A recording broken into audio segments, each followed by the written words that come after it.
Bonsoir, chers collègues, membres de la SQRP. Je suis heureuse de vous voir en bon nombre ce soir, venus d'un peu partout au Québec, Montréal bien sûr, mais aussi les Laurentides, Québec, Bas-Saint-Laurent et sans doute ailleurs.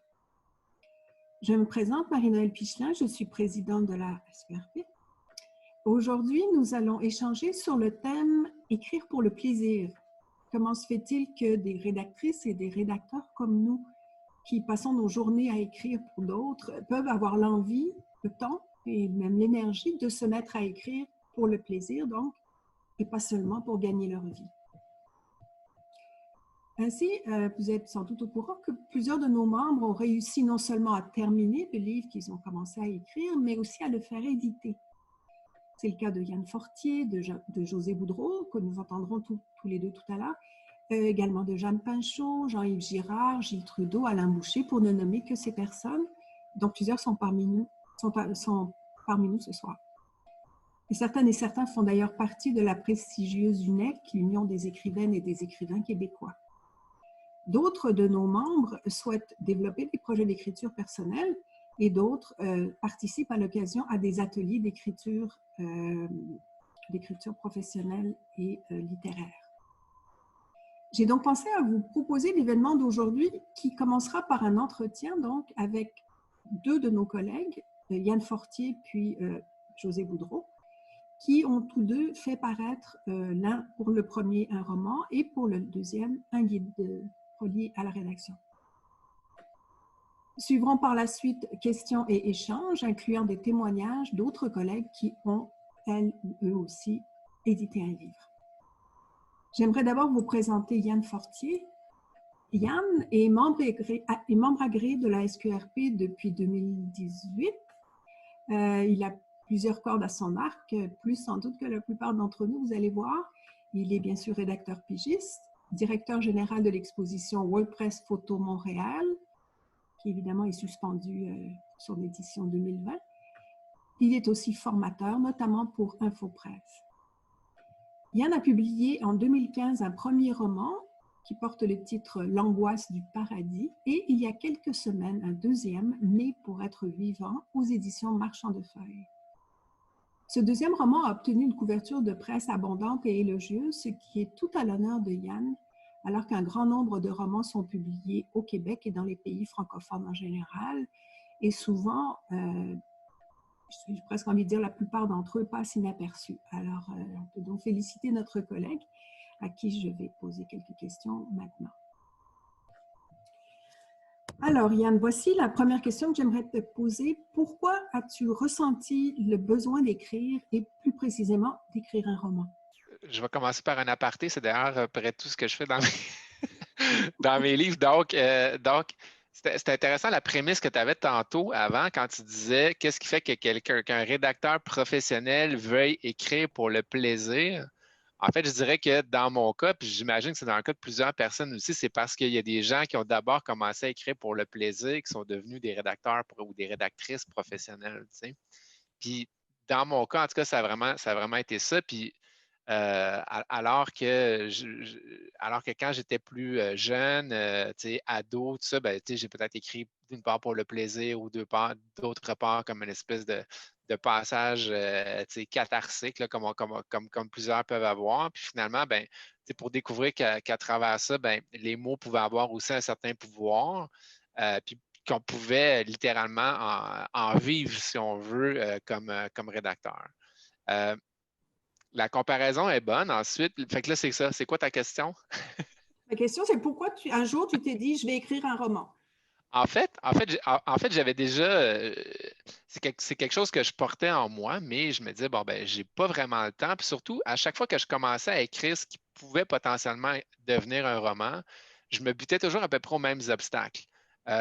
Premièrement, lire ou entendre les autres sur justement c'est quoi écrire un roman, puis toutes les méthodes, puis tout ça. Fait que des fois, ça peut devenir un peu paralysant, surtout que tout le monde a sa méthode et son contraire. Bon, une fois que tu as fait ce constat-là, tu dis, OK, je vais commencer par me faire confiance. Puis ce qu'il y a de paralysant aussi, c'est qu'est-ce que j'ai à dire? Puis c'est quoi, comment je vais faire pour arriver à bâtir une espèce d'arc narratif qui va correspondre à certains codes, qui va s'incruster dans quelque chose qui va être potentiellement intéressant, je paralysais déjà à cette étape-là. Puis ensuite, comment créer des dialogues, comment faire vivre des personnages, tout ça. Puis à un moment donné, j'ai eu une espèce de mini. À travers le temps, j'avais écrit des nouvelles pour le plaisir, puis tout ça. Puis à un moment donné, j'ai eu une espèce de petite révélation en lisant un livre dont j'oublie le nom, mais qui, grosso modo, porte le nom du personnage, je pense, qui s'appelle Marco Valdo, quelque chose comme ça. Pour ceux qui ont lu Italo Calvino, ils vont savoir de quoi je parle. Et en fait, c'est un livre d'Italo Calvino où, dans le fond, c'est un recueil de nouvelles à l'intérieur duquel on retrouve toujours le même personnage. Ça a l'air niaisant à dire, mais là, je me suis dit, ah, OK, il y a comme un aplanissement d'angoisse en disant, ben oui, c'est vrai, pourquoi je ne pourrais pas faire un recueil de nouvelles où à chaque fois, je pourrais justement mettre en scène le même personnage, mais dans une nouvelle, il pourrait se retrouver en Italie à 4 ans en train de faire quelque chose, puis dans l'autre nouvelle, il pourrait se retrouver ailleurs à 48 ans en train de faire d'autres choses. Puis l'imbrication, si on veut, de chacune de ces petites nouvelles-là, peut à terme créer une espèce d'attachement au personnage, puis on peut créer une espèce, puis je pourrais peut-être bâtir une espèce de tonalité à travers ça, puis tout ça, puis donc ça a commencé finalement par une petite nouvelle. Puis en me disant, bon, ben OK, voici peut-être un territoire d'amusement qui m'amène ailleurs, puis qui me sort effectivement peut-être un petit peu du côté plus rédacteur qui prend une commande ou de rédacteur stratège qui établit justement des stratégies, puis qui fait de la rédaction, puis tout ça, pour me donner un carré de sable qui enrichit beaucoup mon travail de rédaction. C'est-à-dire que la littérature, c'est-à-dire que écrire d'un côté plus littéraire m'aide énormément comme rédacteur professionnel d'une part. Donc, on peut y voir presque une espèce de stratégie pour améliorer la façon dont j'écris pour des clients et pour réaliser aussi à quel point écrire pour des clients vient teinter les propos que je peux avoir dans mes romans, mais aussi la façon aussi d'écrire. Peut-être en étant, puis je le vois même avec les années, peut-être un petit peu plus punché, en faisant des phrases qui sont peut-être un peu plus courtes, en ayant éviscéré antidote pour mes besoins professionnels. C'est sûr que ça m'aide aussi au fait de vouloir et de pouvoir écrire un roman. Puis c'est sûr que euh, cette idée-là, cette notion-là, effectivement, c'est ça qui est dur. C'est ça qui est vraiment dur, c'est de dire, ben là, je travaille 50, 60 heures par semaine, je travaille le soir, je travaille la fin de semaine, puis en plus, comment trouver le temps d'écrire un roman. Puis comme tu disais, c'est comme demander à quelqu'un qui travaille en construction toute la semaine, puis hey, qu'est-ce que tu vas faire en fin de semaine? Non, de la construction. À Mané, c'est une espèce de roue, mais probablement que je suis un peu drogué sur les mots. Je suis peut-être un peu drogué sur le fait d'être en avant de mon ordinateur puis d'être vraiment comme passionné en train de sortir quelque chose, mais surtout, il y a une impulsion, il y a un tremplin, il y a un couloir, il y a quelque chose, il y a une galaxie, il y a quelque chose, il y a quelque chose en 3 dimensions qui se projette là-dedans et qui est vraiment intéressant pour sortir de ma bulle puis de dire, ah, OK, là, il n'y a plus personne qui me demande quoi que ce soit. C'est moi, c'est mon clavier, c'est les mots qui vont plus vite que ma tête pendant que je suis en train de les taper, où je ne me pose pas vraiment de questions, où je n'ai pas de souci de structure, où je n'ai pas de souci de me demander comment que ça va passer rendu au processus d'approbation, où je n'ai pas de souci de correspondre à un brief initial, où je n'ai pas de souci de faire des phrases trop longues ou trop courtes ou d'utiliser trop d'adverbes ou pas assez de qualificatifs ou je peux décider de mettre 4 points d'exclamation ou, en l'occurrence, dans le roman que j'ai fait là, j'ai recopié, je pense qu'il est sur une affaire comme 5-6 pages, le menu d'un restaurant aux îles de la Madeleine, texto. Puis que mon éditrice, ça va le laisser passer, puis que en le voyant, ça va devenir quelque chose de quasiment poétique.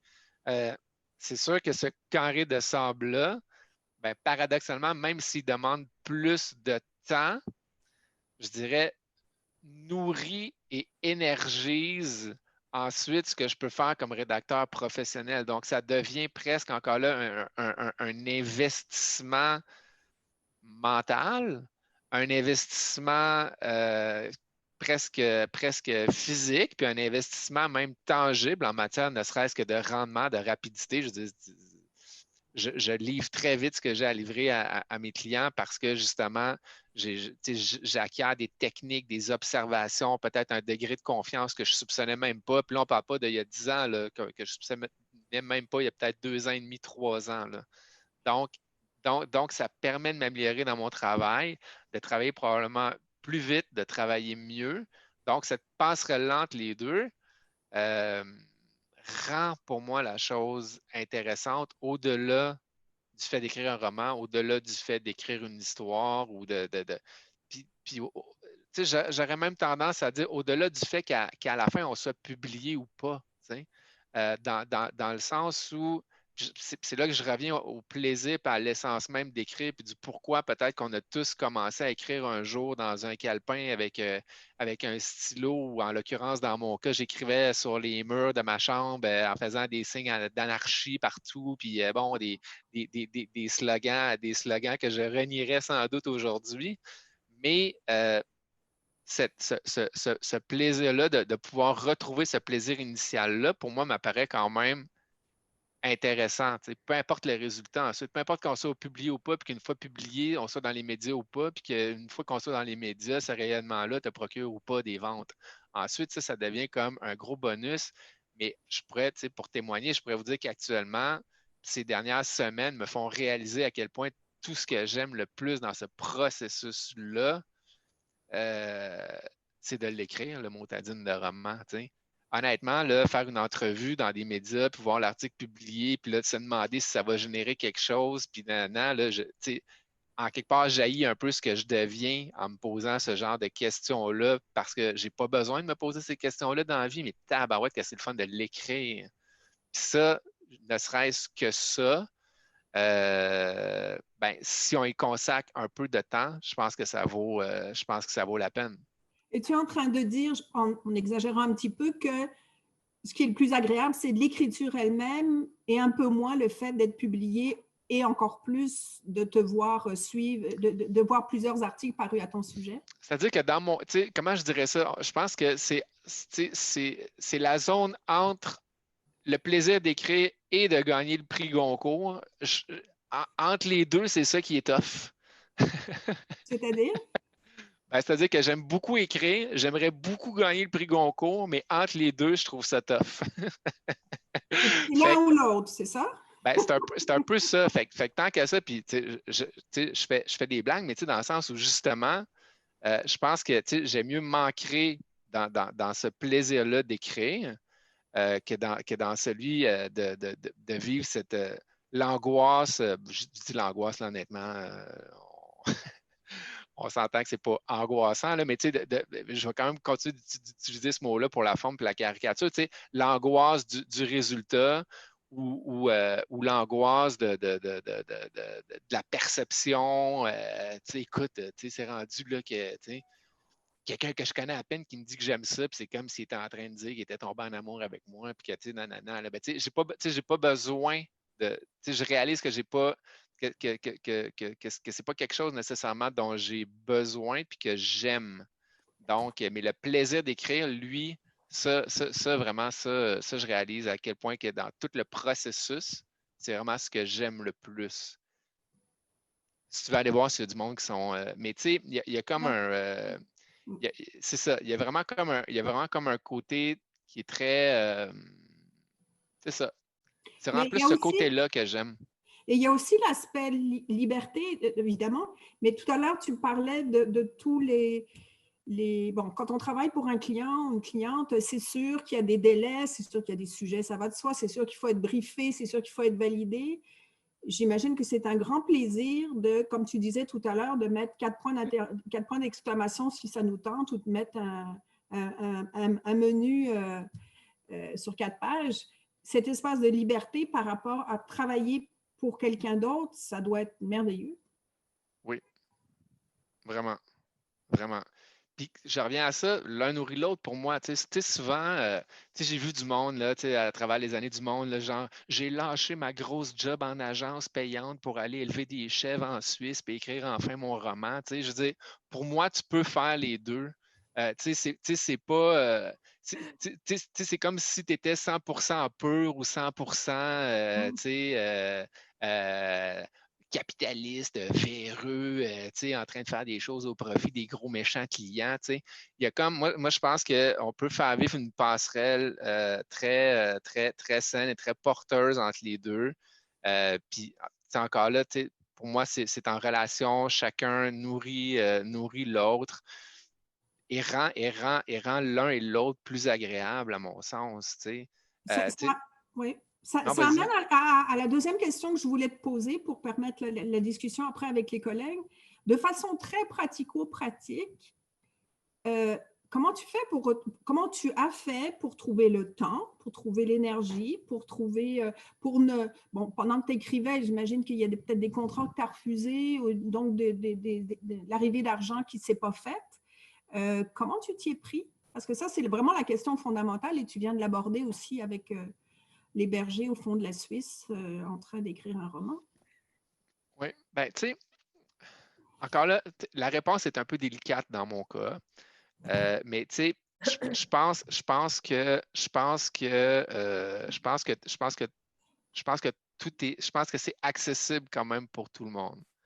Euh, Dans mon cas, je suis quand même chanceux à plusieurs niveaux, mais grosso modo, j'ai pris 2 fois du temps dans des plages dans l'année où je savais que le travail allait être ralenti, puis aussi où j'ai comme avisé mes clients. Donc, une fois au printemps, j'ai pris une coupe de mandats pendant le temps, mais pas plus que ça, peut-être un ou deux pour pas que ça paraisse que je disais trop non, là, parce qu'après 2 prises, t'es out parce qu'il te remplace par quelqu'un d'autre. Fait que ça, j'essaie de pas trop jouer avec ça. Des fois, je suis en voyage, le client, il sait pas, je suis en voyage, je fais une petite affaire le matin avant qu'on aille se promener. Puis, ça, puis je leur dis pas, je suis en voyage non plus, parce que ça les fait chier, parce que là, ils ont comme une espèce de rapport. Fait que bref, mais comme par exemple celui-ci, c'est pas un honneur. Ce que je veux dire là, pour moi, c'est pas nécessairement comment je dirais ça? Je suis toujours ambivalent de partager cette information-là. C'est un roman de 500 pages, je l'écris en 30 jours, 2 fois 15 jours. Donc, mais comme je dis, c'est pas, je prenais des notes.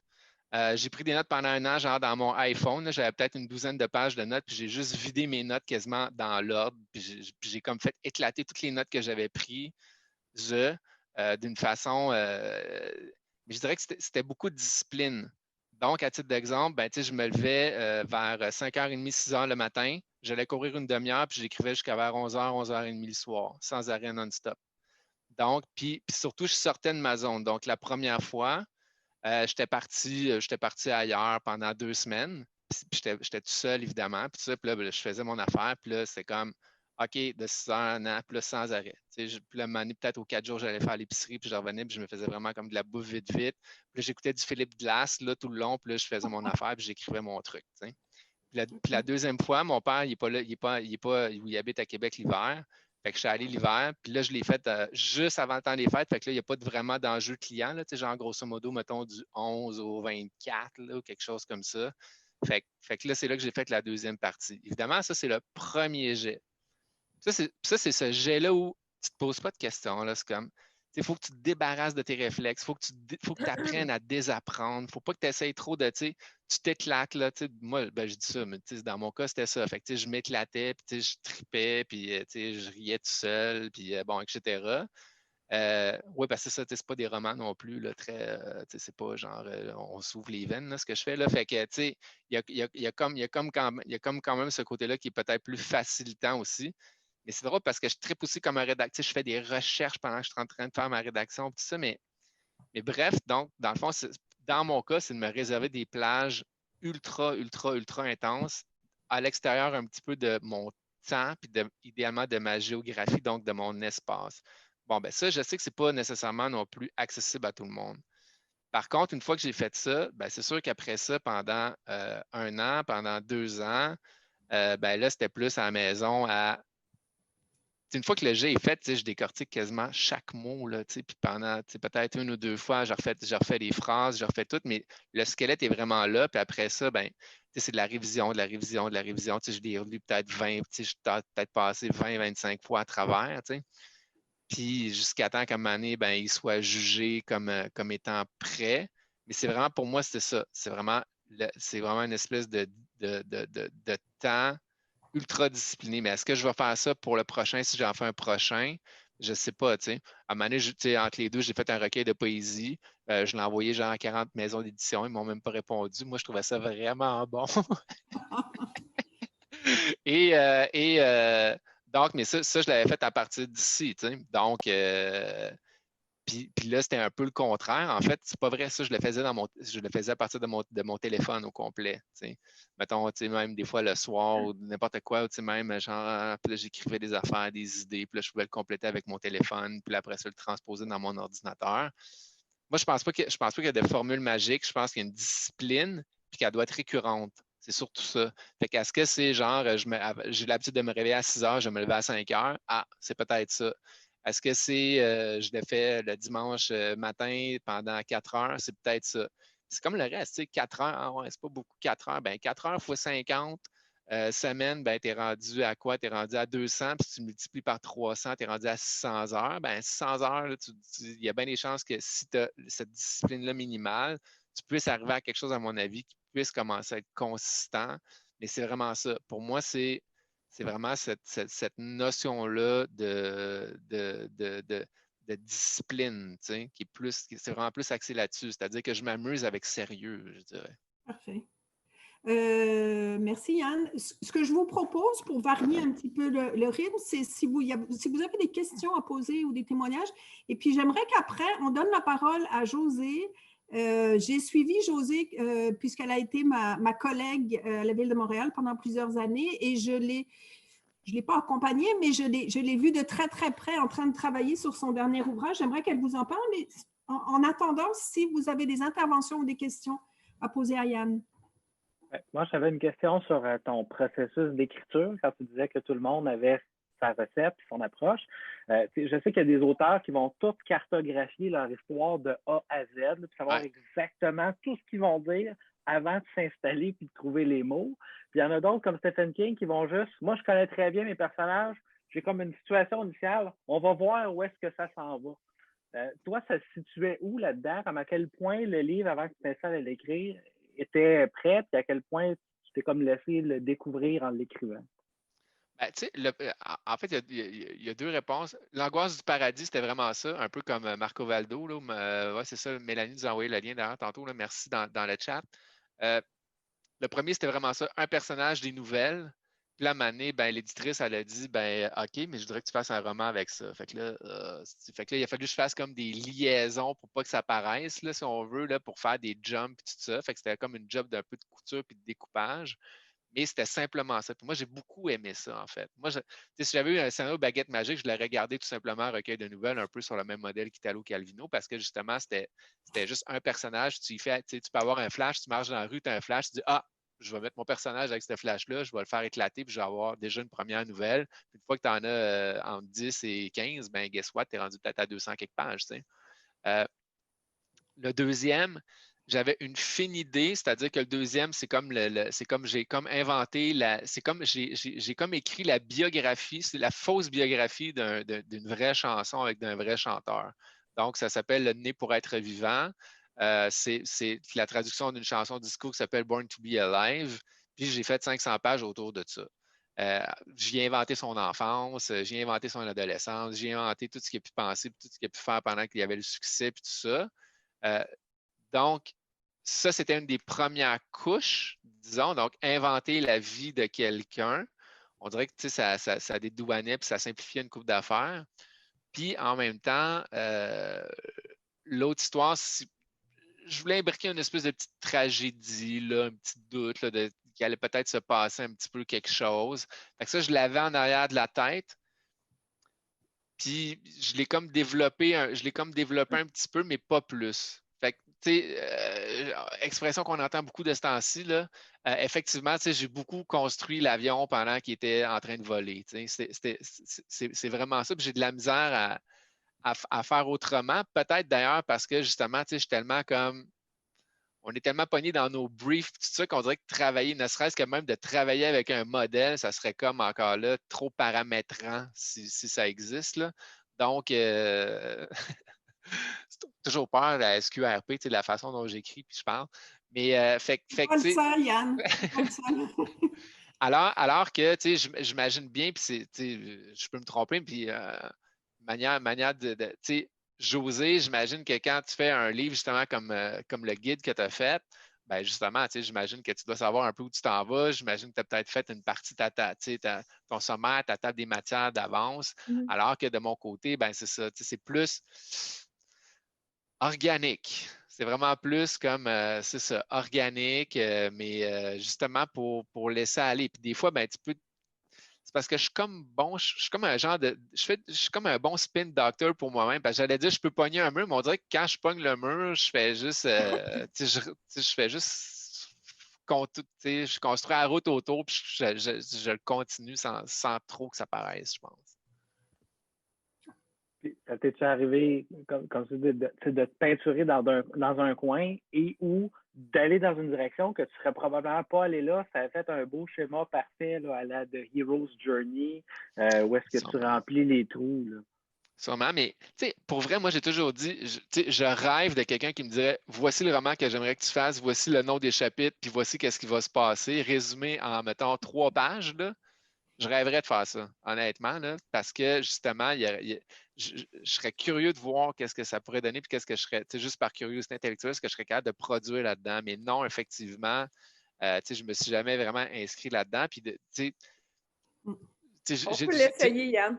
C'est ça, oui. On peut l'essayer. Ça, je suis bonne pour faire des plans, c'est ça. Oui, ça pourrait être intéressant. Exact. C'est ce que font les ghostwriters, en fait, en quelque sorte, jusqu'à un certain point.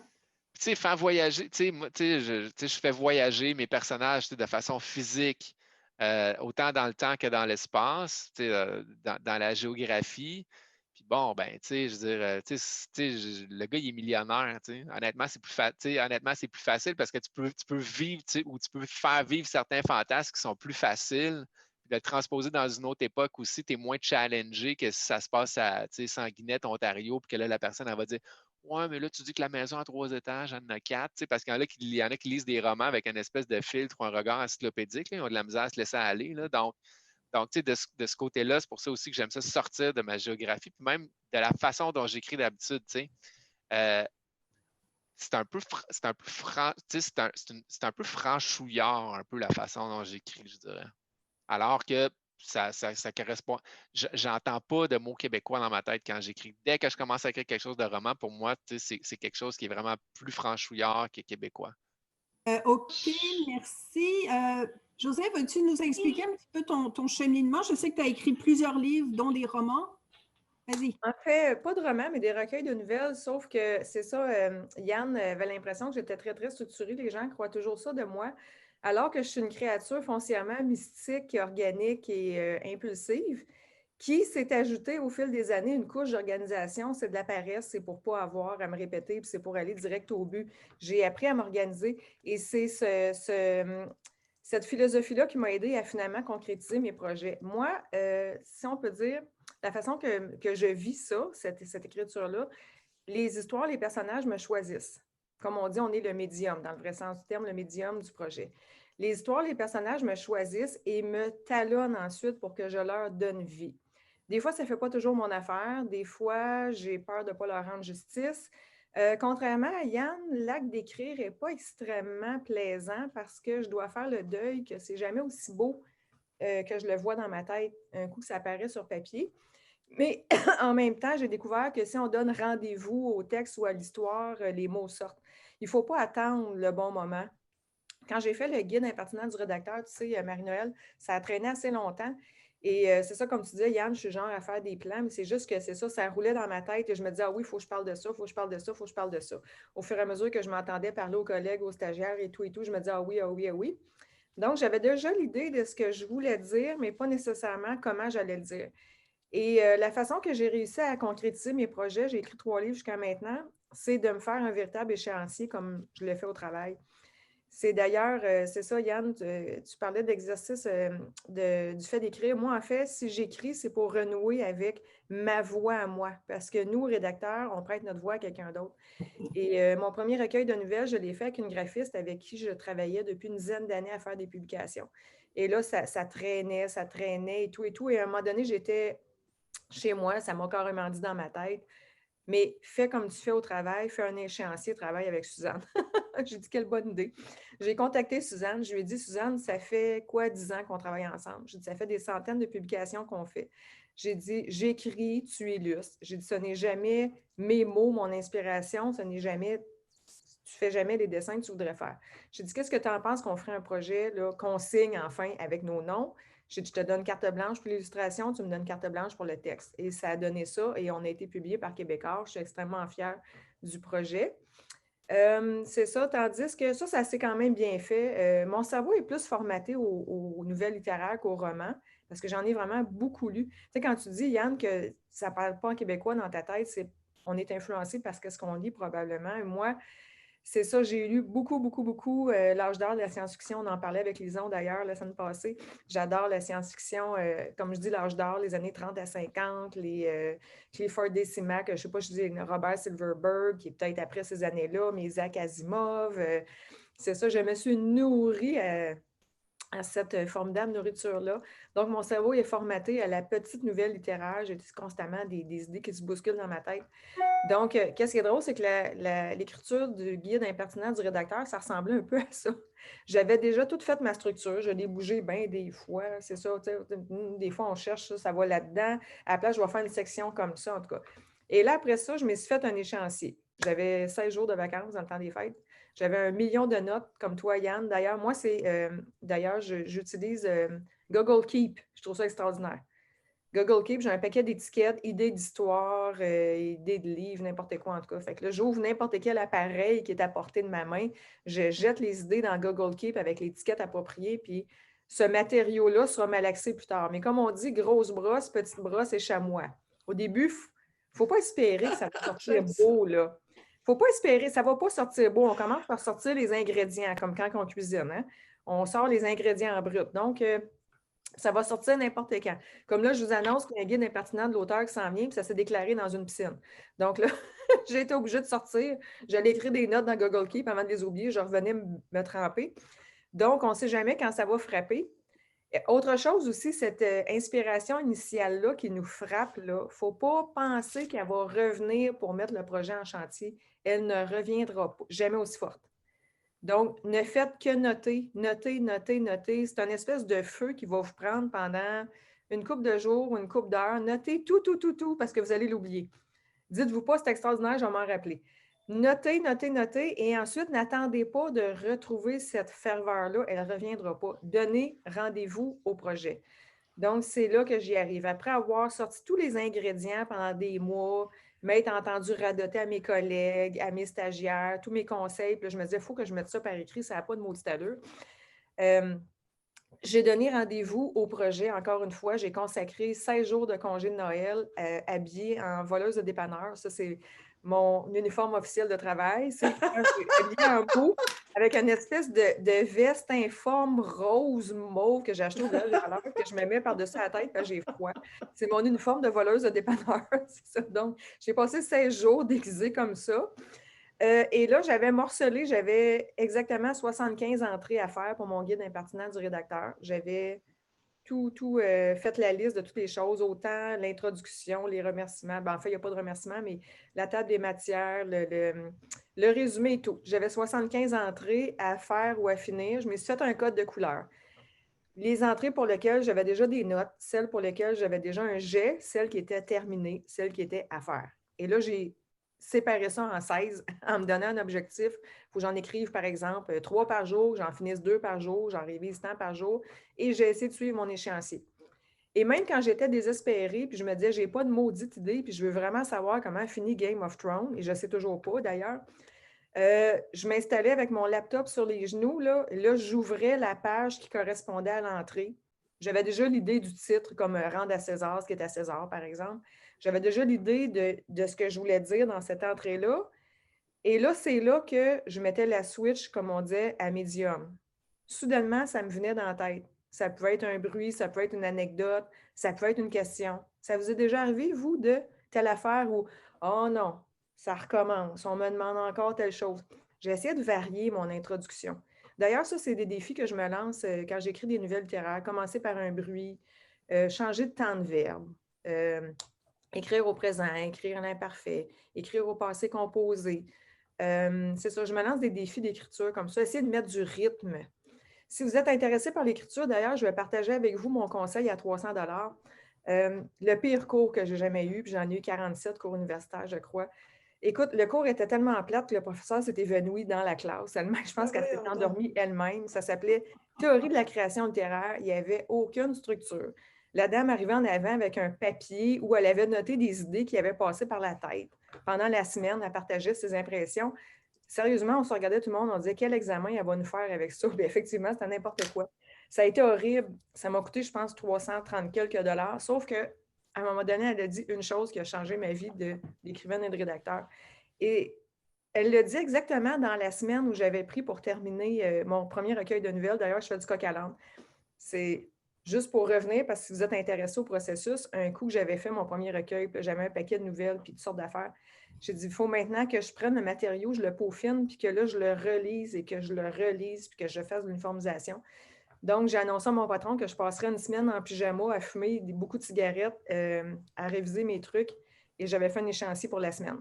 Je m'étais donné Qu'est-ce qu'elle a dit, la femme? Qu'est-ce qu'elle t'a dit? Oui, bien, c'est ça. Donc, j'étais justement dans ce processus-là où toute la semaine, j'avais comme rien d'autre dans la semaine. J'avais fait un échéancier, c'était... Je ne me rappelle plus, en tout cas, je vais te dire comme ça, il y avait réécrire, je suis allée à la bibliothèque, relire tout, prendre des notes. Il y avait une ou deux journées pour faire les corrections. Et il y avait une dernière histoire qui est la visite de l'ambassadeur, qui est une histoire incroyablement drôle, où je me moque du maire pour qui je travaille, je lui ai demandé la permission. Et là, je la gardais comme dessert pour cette semaine-là. Fait que toute la semaine était complètement remplie d'écriture, sauf ce cours-là. Que là, je me dis, ça n'a pas d'allure, je perds 3 heures de ma semaine pour aller écouter cette dame-là qui va probablement s'évanouir encore sous l'effet de ses propos soporifiques. Et elle a dit une chose, elle a dit, faites appel aux 5 sens du lecteur. Elle dit, il faut qu'il sente, qu'il goûte, qu'il voit, qu'il entende. Il y a un barrage qui est tombé dans ma tête, littéralement. Je suis retournée en courant, les pattes aux fesses à la maison, je suis repassée sur mes histoires et j'ai rajouté plein de textures, de sons, de couleurs, de vent sur la peau. J'ai réalisé que j'avais complètement occulté ça. Donc, c'est ça mon conseil à 300 $, c'est faites appel aux 5 sens du lecteur. Il faut qu'il goûte quelque chose, il faut que ça sente quelque chose, il faut qu'il voit quelque chose, il faut qu'il sente quelque chose sur sa peau. Ça m'a beaucoup aidé. Donc, tout ça pour dire que j'ai réalisé ce moment-là. Il faut dire aussi qu'il y avait une grosse histoire dans ce recueil-là qui était Le Bluff. Vraiment une histoire qui m'avait frappée, basée sur un fait vécu à Montréal. J'avais commencé à l'écrire dans la ferveur, la joie et le bonheur. Et là, j'attendais depuis 2 ans de retrouver cette ferveur-là. C'est là que j'ai découvert que ça n'existait pas. Et là, je m'étais budgétée justement. J'ai écrit l'histoire mercredi, jeudi, comme je vous dis dans ma semaine. Et là, je m'étais assise et j'avais littéralement le cœur qui battait. Et finalement, c'est là que j'ai découvert que quand on met les doigts sur le clavier et on dit parfait, c'est là que ça se passe, l'histoire est au rendez-vous. Ça peut prendre peut-être 1 heure, on va se réchauffer, mais quand on donne rendez-vous, c'est là. Il ne faut pas attendre le bon moment, il n'y en a pas. Il ne faut pas penser que ça va être parfait, c'est jamais parfait parce qu'il y a beaucoup de travail. Moi, c'est le contraire, j'aime beaucoup le processus de révision, réécriture. Mon guide, ça a été formidable avec Marie-Ève Laroche de Les Éditions au Carré. Là, on a eu un plaisir extraordinaire à se challenger, à se poser des questions, à couper les cheveux en 4. C'est ça, c'est un exercice que j'aime beaucoup. Et comme elle me disait, habituellement, ils ne le font pas avec les auteurs, mais étant donné qu'il fallait que ce soit absolument irréprochable, on a fait des révisions et des révisions et des révisions. Donc, c'est ça, le guide impertinent du rédacteur, comme je vous disais, c'est un mélange d'organisation, mais un mélange aussi d'inspiration. Et là, je pensais avoir tout dit et j'ai un guide impertinent de l'auteur qui va se déclarer prochainement. C'est ça, ça m'indispose un peu. Je pensais écouter enfin Game of Thrones. Donc, c'est ça. Et juste pour finir mon intervention, pour dire un autre conseil, pas conseil, mais commentaire qui a fait tomber le barrage, parce que j'avais toujours l'impression que les gens qui étaient écrivains, auteurs, ça nécessitait 2-3 maîtrises. En tout cas, finalement, c'était la crème de la société. Je n'en faisais pas partie. Je ne sais pas. Je pensais que c'était un talent magique que je n'avais pas. Et c'est quand j'ai entendu Jeannette Bertrand dire à la télévision « Je déteste écrire, mais j'aime avoir écrit. » Hein? Est-ce que c'est pas beau, ça, comme révélation? Je déteste écrire, mais j'aime avoir écrit. Et j'ai compris tout à fait ce qu'elle voulait dire, là. Moi, l'acte d'écrire était assez souffrant, mais ensuite, je tombe en amour avec ces mots-là. Et là, c'est là que j'ai du plaisir à les bouger, à les peaufiner, à chercher le meilleur adjectif ou à l'enlever s'il est superflu. J'ai du plaisir à cette étape-là.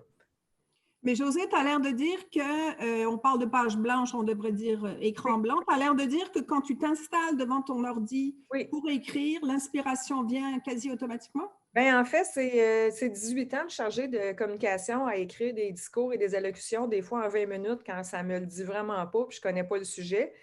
C'est là que j'ai découvert comment on pouvait se faire confiance. Souvent, ça m'arrivait, là, surtout au début de ma carrière, je me disais, waouh, le maire attend ce communiqué-là dans 20 minutes et j'ai aucune idée de ce que je vais écrire. C'est cette angoisse-là horrible. Et c'est ça. Des fois, ça m'arrive de faire le tour du parc et soudainement, je vois quelque chose du coin de l'œil et c'est ça qui allume la mèche. Donc, j'ai vu à quel point on pouvait se faire confiance puis qu'on y arrivait tout le temps. Et surtout que quand il faut le faire, là, ça va venir. L'autre chose que j'ai découvert, un truc extrêmement important dans ma vie, c'est pour contrer le syndrome de la page blanche, parce que je l'ai un petit peu pareil, mais c'est ça, Yann, tu es vraiment chanceux, je t'admire. Moi, je l'ai un peu, mais c'est plutôt, comme je dis, c'est une espèce de deuil que c'est jamais tout à fait comme je le voudrais, ni aussi beau, en tout cas. En fait, c'est un autre conseil que j'ai vu quelque part et qui s'applique tout à fait à moi, c'est que le syndrome de la page blanche, en fait, c'est pas tant la page blanche, c'est le syndrome de l'amorce blanche, qu'on devrait plutôt dire. On ne sait pas comment commencer. Et là, on commence la première phrase. Non, c'est une perte de temps. On écrit n'importe quoi. N'importe quoi, que ce soit une histoire, un communiqué, un discours, quand même qu'on dirait en l'an de grâce 2020, ça peut être poche. Ce n'est pas important. En écrivant le texte, on va se réchauffer, on va se coordonner avec la fée inspiration. Et là, ensuite, on reviendra travailler son amorce. Ça, c'est le truc, en tout cas, qui fonctionne avec moi 100% du temps pour le syndrome de la page / pixel blanc.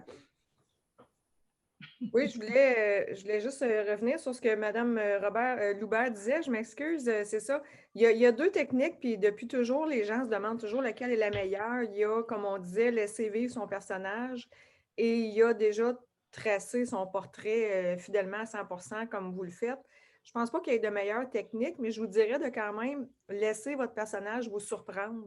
Vous pouvez déjà, ça vous fait un filet de sécurité, penser à une fin, penser à des pivots.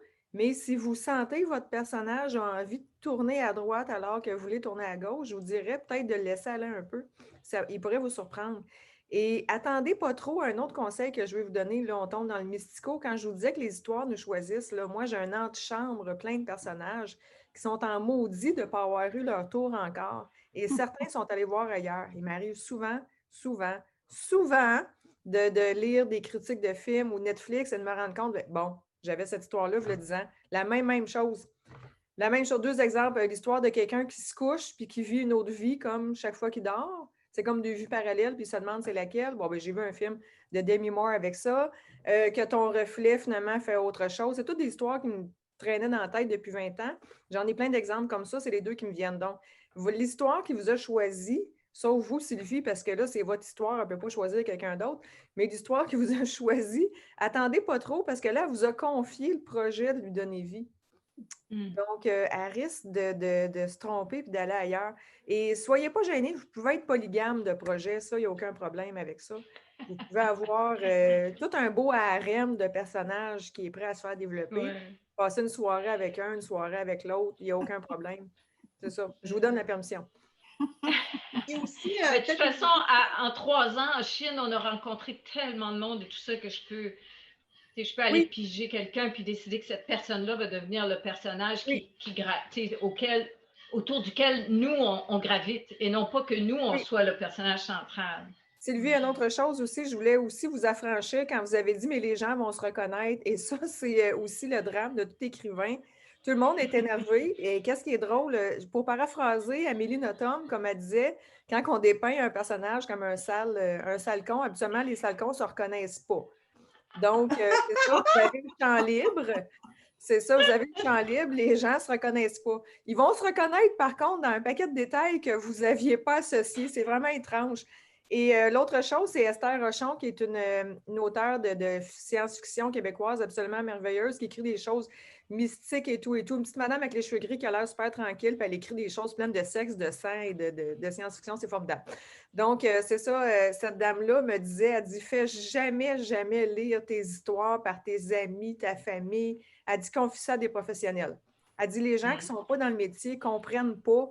Elle dit, tout ce que tu écris, ils pensent que c'est des pulsions profondes, des rêves, des projets que tu as. Elle dit, ton personnage tue son père. Elle dit, ils sont convaincus que tu veux tuer ton père. Elle dit, ils ne comprennent pas. Surtout si tu écris au jeu. C'est ça. Elle dit, ils ne comprennent pas comment tu peux écrire des choses comme ça si tu n'as pas l'envie profonde de le faire toi-même. Tu n'as pas essayé de leur expliquer, ben c'est le personnage, il est comme ça. Moi, je fais juste l'écrire comme je le vois. Non. Ouais. C'est quelque chose qui leur échappe. Donc, c'est ça. Il ne faut pas censurer. Et si je peux me permettre, Lynn, tu as souligné quelque chose d'important, c'est de connaître des techniques. On a beau dire, oh non, des recettes. Veut pas, souvent, c'est quand que la recette est mal appliquée ou inconnue que le texte ne fonctionne pas. Moi, j'avais une révélation quand un professeur avait expliqué qu'à peu près toutes les histoires pouvaient ressembler à un conte de fées avec le héros, la quête, la récompense, l'opposant. En tout cas, et c'est ça, c'est comme on dit, la motivation du personnage. Si ton personnage se lance dans une quête où il perd sa femme, ses enfants, sa maison, mais que la récompense n'est pas à la hauteur, le lecteur ne comprend pas pourquoi le personnage se lance dans tout ça. Donc, il y a certaines règles à comprendre. Il y a des mécanismes aussi d'écriture à comprendre. C'est ça, moi, j'ai fait le certificat en création littéraire de l'UQAM. C'est là que j'ai eu le cours avec la madame qui s'évanouissait, qui est le pire cours que j'ai eu, mais j'ai eu le meilleur cours que j'ai eu dans une université aussi, qui était psychologie de l'individu créateur, qui était un bijou fabuleux, ce cours-là. J'ai adoré. Et c'est ça, et on parlait de mécanisme. J'ai fait un cours d'écriture humoristique avec Justine Philly, apprendre toute la règle de 3, hein, le troisième élément qui vient comme le paradoxe, là, c'est ce qui nous fait rire. Donc, il y a plein de mécanismes comme ça qui peuvent être intéressants de connaître, d'étudier, parce que des fois, si le texte tourne en rond ou quoi que ce soit, on peut regarder s'il n'y a pas un procédé comme ça qu'on peut appliquer pour nous aider à sortir de l'ornière. Excuse-moi, Sylvie, je veux juste dire au revoir à José. Merci beaucoup de tes témoignages. C'était vraiment... Quand je commence, il faut m'arrêter. Ça va. Je vais être obligée de vous laisser parce que mais c'était super intéressant. Puis si vous avez des questions pour une maison d'édition ou n'importe quoi, là, vous me faites signe. Ton nom. Puis je peux répondre à toutes vos questions. Là. Il y a bien du monde qui m'appelle, puis je réponds à tout, comment ça marche un contrat, toute l'équipe. Parce que faut que vous une bonne ressource. Entente contractuelle. Hein? Fait que, en tout cas. Hey, c'était super. Oui, je pense que merci à tout le monde. Merci, Yann. Et puis, dans un an ou deux, on refait la même chose, puis on va voir le projet de Sylvie, le projet de Nathalie. Ça va vraiment être vraiment intéressant. Et bien, Francine, c'est super ce que tu écris là. C'est vraiment bien. Puis là, tu peux dire que tu as des gens sur qui t'appuyer pour aller de l'avant. Merci beaucoup à toi, Yann, aussi. Ça a été merci, Marie-Noël, d'avoir démarré tout ça. C'était un grand, grand plaisir. C'était vraiment intéressant là, de toutes sortes de façons. C'était vraiment super enrichissant. Bye. Oui, j'ai bien aimé. D'ailleurs, Yann, s'il y a d'autres sujets, si on peut trouver d'autres sujets aussi prenants, là, ça serait vraiment, vraiment le fun. Oui, tout à fait. C'est toi qui avais donné l'idée d'avoir un thème à nos 5 à 7. Oui. C'est toi. Et je pense que c'est vraiment le succès, le secret. Ouais. Alors, exerçons-nous à... Recette de crème glacée la prochaine fois. On pourrait s'échanger des recettes de crème glacée. Bonne idée.